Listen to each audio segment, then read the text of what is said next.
All right, I got this 90. You know how I got the 90. I got that by doing 60% times 150.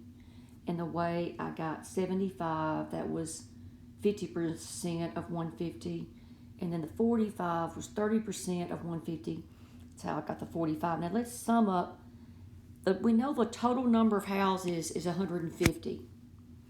So that would be the number of air conditioning is 90, plus the number of sun porches is 75, plus the number of pools is 45, and then you got this 5 on the outside. Okay? But watch, I've double counted, and that's why I subtract out. So watch. Here is number of air conditionings. Now the number with 2 amenities is what I'm trying to find, and I'm going to call that X. X would be the sum of this A, B, and C. All right, so 90 is that blue circle. Now, when I add the 75 to it, look what I've done. I have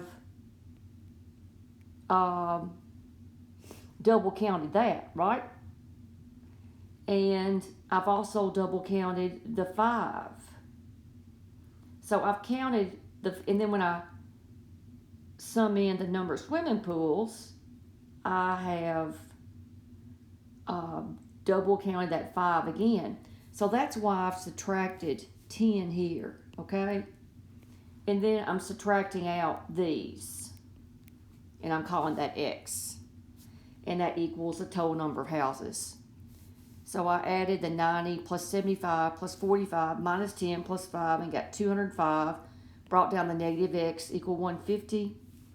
Subtracted 205 from both sides and got negative 55. X equal 55. And that's going to be the ones that have 2 of them.